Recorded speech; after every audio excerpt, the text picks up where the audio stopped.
आज आपण बनवणार हेल्दी प्रोटीन स्प्राउट चाट।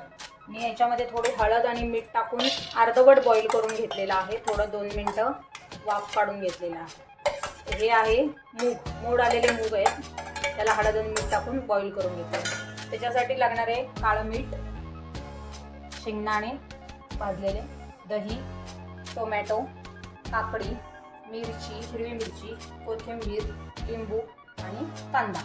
आता आपण बनवूया। हे हळद मीठ टाकलं, आपण हे सगळे जिन्नस एकत्र करूया। कांदा, टोमॅटो, काकडी,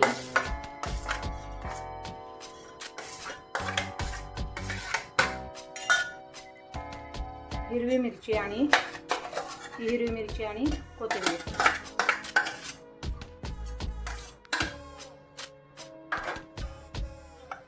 त्याच्यानंतर मीठ, काळं मीठ आपण रॉक सॉल्ट थोडंसं टाकूया गरजेनुसार। मीठ टाकलेलं आहे त्यामुळे अंदाजाने टाकायचं। शेंगदाणे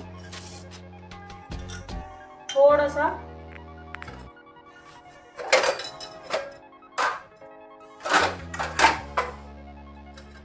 लाल तिखट टाकूया, अगदी थोडंसं।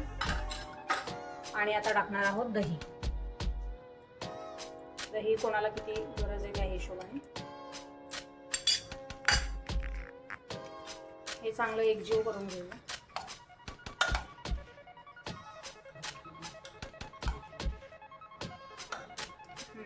हे एकदम हेल्दी स्प्राउट झालेलं आहे। ज्यांना वजन कमी करायचंय, प्रोटीन इंटेक वाढवायचा आहे आणि अगदी पोटभरीचं आहे, झटपट रॉ मटेरियल हे। ह्याच्यामध्ये छान प्रकारे तुम्हाला मस्त प्रोटीन भेटतात आणि थोडंसं आंबटपणा असेल, आवडत असेल तर लिंबूही पिळू शकता। लिंबाने पण एक छान टेस्ट येते आणि प्रोटीन असल्यामुळे ते पचायला पण हलके होऊन जातं, डायजेस्ट छान,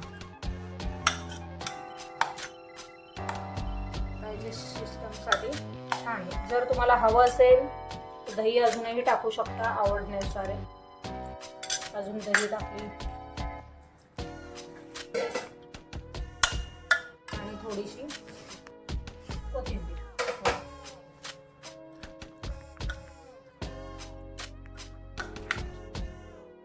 हे रेडी झालेलं आहे हेल्दी प्रोटीन चाट। याच्यामध्ये सगळ्या प्रकारचे सलाड, टोमॅटो, काकडी, मूग, पीनट्स हे असल्यामुळे तुम्हाला बऱ्याच वेळ भूक लागत नाही, चांगलं फुल ठेवतं तुम्हाला आणि हेल्दी होऊन जातं। हेल्दी प्रोटीन पण मिळतात पीनट्स पण असल्यामुळे। एन्जॉय करा।